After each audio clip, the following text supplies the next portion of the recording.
आज का टॉपिक है न्यायपालिका, भारत की न्यायपालिका।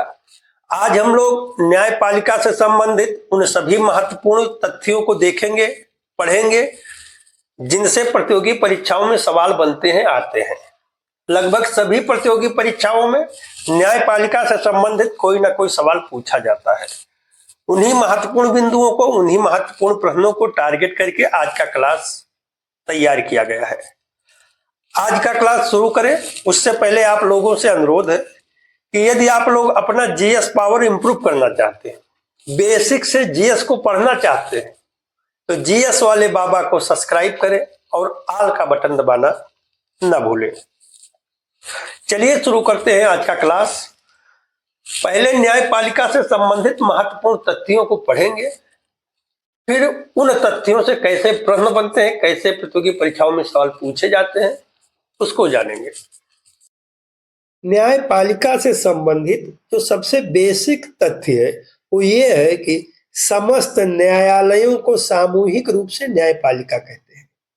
जो हमारे देश के जो सभी न्यायालय हैं उन्हीं को सामूहिक रूप से न्यायपालिका कहते हैं। न्यायालयों में शक्ति विभाजन नहीं होता है।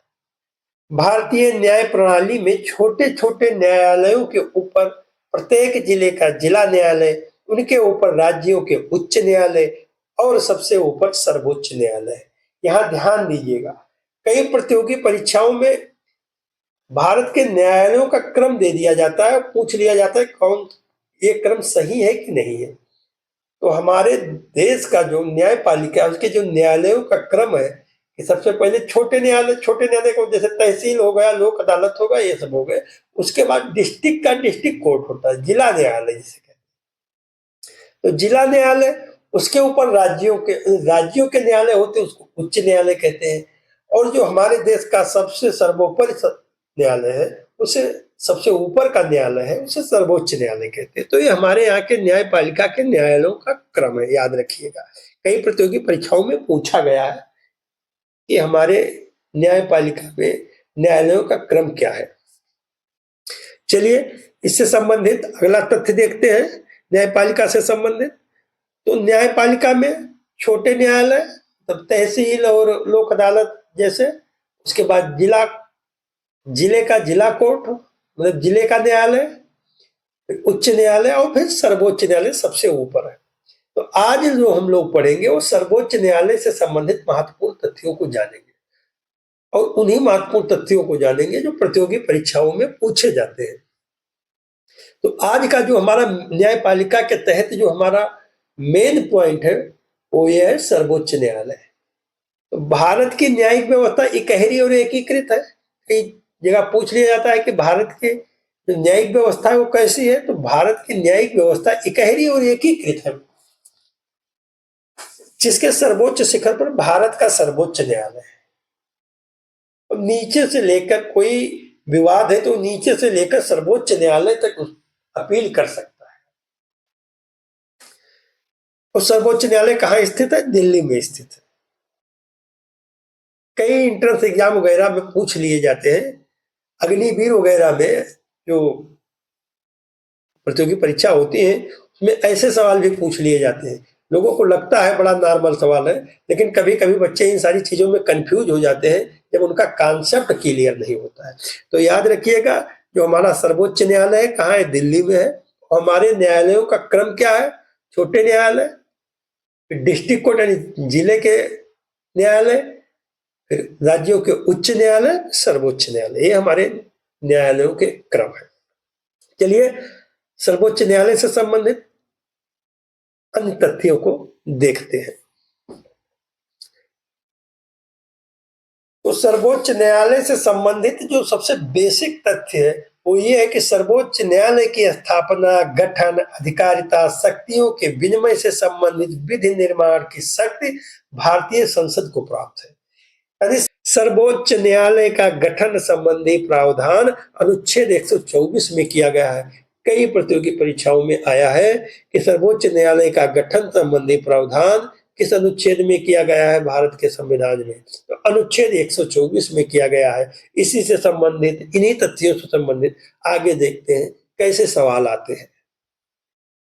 तो आज का हमारा पहला सवाल है कि सर्वोच्च न्यायालय का गठन संबंधी प्रावधान किस अनुच्छेद में किया गया है। तो अभी हम लोगों ने पढ़ा है कि सर्वोच्च न्यायालय का गठन संबंधी प्रावधान भारत के संविधान में अनुच्छेद 124 में किया गया है। इसका सही आंसर है ए। किस अनुच्छेद में किया गया है? अनुच्छेद 124 में किया गया है सर्वोच्च न्यायालय का गठन संबंधी प्रावधान। चलिए सर्वोच्च न्यायालय से संबंधित अगला सवाल, सर्वोच्च न्यायालय में न्यायाधीशों की संख्या कितनी है?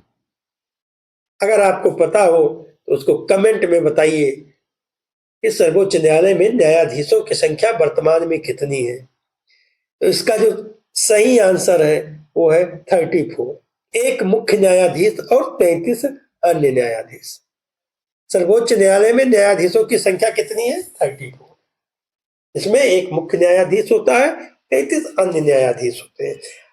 अब सर्वोच्च न्यायालय के न्यायाधीशों के संख्या से संबंधित कुछ अन्य महत्वपूर्ण तथ्य हैं, उनको भी देखते हैं कि सर्वोच्च न्यायालय न्यायाधीशों की संख्या संशोधन विधेयक 2019 के अनुसार सर्वोच्च न्यायालय में एक मुख्य न्यायाधीश और 33 अन्य न्यायाधीश है। मूल संविधान में हमारे ये व्यवस्था नहीं थी। मूल संविधान में केवल 8 मुख्य न्यायाधीशों की केवल 8 न्यायाधीशों की व्यवस्था की गई थी, उसमें से एक मुख्य और 7 अन्य। सर्वोच्च न्यायालय में न्यायाधीशों की संख्या से संबंधित जो अन्य महत्वपूर्ण तथ्य है उसको देखते हैं। सर्वोच्च न्यायालय के मुख्य न्यायाधीश समेत कुल 8 न्यायाधीशों की व्यवस्था संविधान के मूलतः में की गई थी। इसको हमने पहले बता चुके हैं कि जो हमारा मूल संविधान था उसमें केवल 8 न्यायाधीशों की व्यवस्था सर्वोच्च न्यायालय में की गई थी। उसमें से एक मुख्य न्यायाधीश, 7 अन्य न्यायाधीश थे।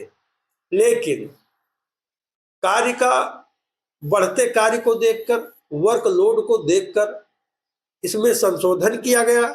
1956 ईस्वी में सर्वोच्च न्यायालय अधिनियम में संशोधन कर न्यायाधीशों की संख्या बढ़ाकर 11 की गई। उसके बाद 1960 में 14 और 1978 में 18, 1968 में 26 और 2009 में 31 न्यायाधीशों की व्यवस्था सर्वोच्च न्यायालय में किया गया। लेकिन जो वर्तमान में 2019 का संशोधन है उसमें उसके अनुसार सर्वोच्च न्यायालय में न्यायाधीशों की संख्या 34 है, यानी 34 है। इसमें से एक मुख्य न्यायाधीश और 33 अन्य न्यायाधीश है। इससे जो महत्वपूर्ण सवाल था वो यही था कि वर्तमान में सर्वोच्च न्यायालय में न्यायाधीशों की संख्या क्या है। तो वर्तमान में सर्वोच्च न्यायालय में न्यायाधीशों की संख्या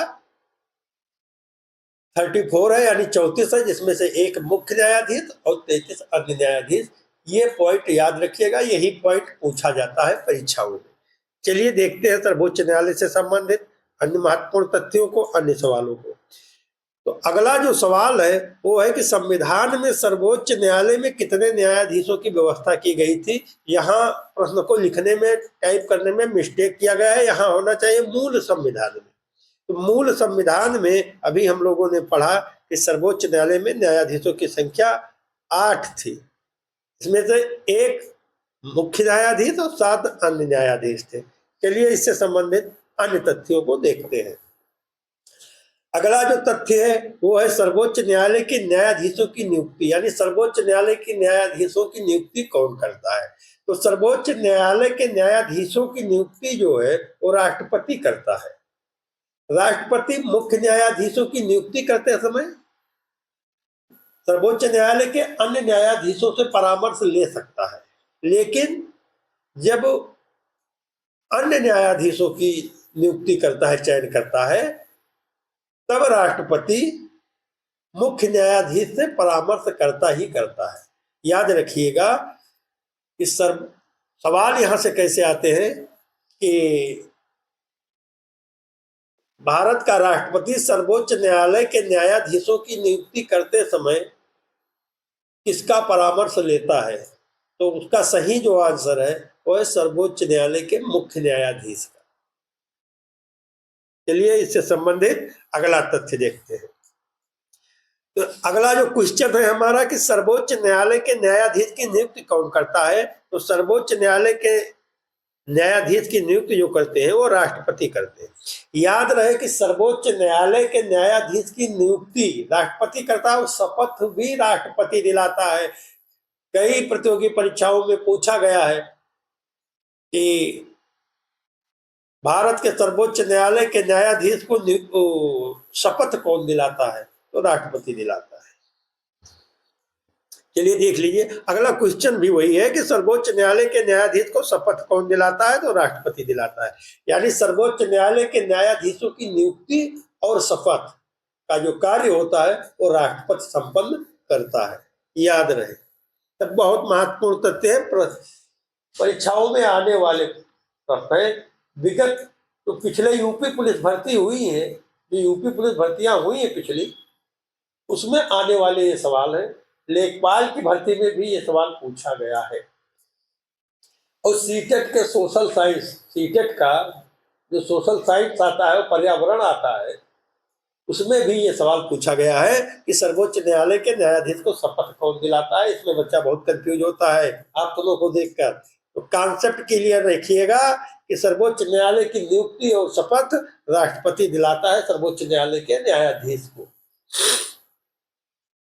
चलिए, सर्वोच्च न्यायालय के न्यायाधीश से संबंधित जो अन्य तथ्य है कि सर्वोच्च न्यायालय का न्यायाधीश बनने के लिए न्यूनतम उम्र का सीमा निर्धारण नहीं किया गया है। जो सर्वोच्च न्यायालय का न्यायाधीश बनेगा उसका न्यूनतम उम्र कितना होना चाहिए, इसका निर्धारण नहीं किया गया है। लेकिन कोई व्यक्ति जब एक बार सर्वोच्च न्यायालय का न्यायाधीश नियुक्त कर लिया जाता है तो उसके अवकाश प्राप्त करने की जो उम्र है वो 65 वर्ष है, 65 वर्ष। याद रखिएगा, बिल्कुल धरातल से, बिल्कुल बेस से पढ़ाने का, समझाने का प्रयास कर रहे हैं आप। याद रखिएगा, और लगभग सभी प्रतियोगी परीक्षाओं में इसी बेस से ही प्रश्न पूछे जाते हैं सर्वोच्च न्यायालय से। सर्वोच्च न्यायालय से संबंधित अन्य तथ्य, अन्य क्वेश्चन, सर्वोच्च न्यायालय के न्यायाधीश के अवकाश प्राप्त करने की उम्र क्या है? तो अभी हम लोग पढ़े, सर्वोच्च न्यायालय के न्यायाधीश के अवकाश प्राप्त करने की उम्र 65 वर्ष है। तो याद रहे, सर्वोच्च न्यायालय के न्यायाधीश बनने के लिए न्यूनतम उम्र का निर्धारण नहीं किया गया है, केवल अवकाश प्राप्त करने का जो उम्र है वो 65 वर्ष है। सर्वोच्च न्यायालय के न्यायाधीश के लिए योग्यता, सर्वोच्च न्यायालय का न्यायाधीश बनने के लिए क्या योग्यता होनी चाहिए? तो उसका जो पहला शर्त है कि वो भारत का नागरिक हो, वो किसी उच्च न्यायालय अथवा 2 या 2 से अधिक न्यायालयों में लगातार 5 वर्ष तक न्यायाधीश के रूप में कार्य कर चुका हो, या किसी उच्च न्यायालय या न्यायालयों में 10 वर्ष तक अधिवक्ता रह चुका हो और राष्ट्रपति के नजर में वो विधि का ज्ञाता हो, विधि का जानकार हो। तो ये जो महत्वपूर्ण पॉइंट थे कि किसी व्यक्ति को सर्वोच्च न्यायालय का न्यायाधीश बनने के लिए उसकी योग्यता थी। चलिए अगला तथ्य देखते हैं, सर्वोच्च न्यायालय के न्यायाधीश के वेतन व भत्ते। सर्वोच्च न्यायालय के जो न्यायाधीश होते हैं उनके वेतन और भत्ते से संबंधित भारतीय संविधान के अनुच्छेद 125 में प्रावधान किया गया है। सर्वोच्च न्यायालय के मुख्य न्यायाधीश को 2,80,000 और अन्य न्यायाधीशों को 2.5 लाख रुपए वेतन मिलता है। यहां से भी प्रतियोगी परीक्षाओं में प्रश्न बने हैं, तो याद रखिएगा ये अनुच्छेद 125 और 2,80,000 और 2.5 लाख रुपए, ये याद रखने वाले महत्वपूर्ण बिंदु है। और इसको याद ही याद करना है, इसका कोई शॉर्टकट नहीं है, इसको बार बार देखना है, बार बार पढ़ना है। जब तक आप कहीं सेट नहीं हो जाते हैं तब तक, जब तक आप विद्यार्थी जीवन में अभ्यर्थी हैं तब तक इनको बार बार पढ़ना है, इसको याद रखना है, क्योंकि ये किसी न किसी प्रतियोगी परीक्षा में आएंगे ही आएंगे। जब आप एग्जाम हॉल में बैठेंगे तभी आपके सामने टकरा जाएंगे ये क्वेश्चन। तो वहां कंफ्यूज होने की जरूरत नहीं है, वहां कॉन्सेप्ट क्लियर होना चाहिए। चलिए सर्वोच्च न्यायालय से संबंधित अन्य तथ्य को देखते हैं। तो हमारा जो अगला क्वेश्चन है कि न्यायाधीशों के वेतन से संबंधित प्रावधान किस अनुच्छेद में किया गया है? ये यूपीएसआई में पूछा जाने वाला क्वेश्चन है।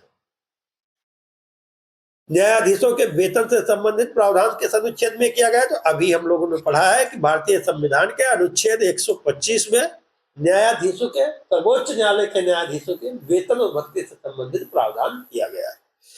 आज का क्लास यहीं पे खत्म करते हैं।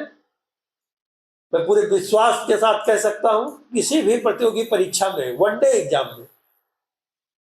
एग्जाम में कोई भी प्रतियोगी परीक्षा हो, सर्वोच्च न्यायालय से अगर जो प्रश्न पूछे जाएंगे तो इन्हीं सारे तथ्यों से प्रश्न पूछे जाते हैं, और सर्वोच्च न्यायालय से कोई प्रश्न आएगा तो मैं पूरे विश्वास के साथ कहता हूं कि आप उसको सही करेंगे, इससे ज्यादा कुछ नहीं आएगा। बाकी फर्जी कोचिंग वाले पढ़ना होता है, हम पढ़ाते रहते हैं इमली, क्योंकि उनको समय काटना रहता है। तो हमें केवल आम पढ़ने से काम चल जाएगा, तो हमको इमली पढ़ने की क्या जरूरत है? तो केवल कोचिंग वाले सिलेबस को इतना लेंदी कर देते हैं कि बच्चे को भार लगने लगता है।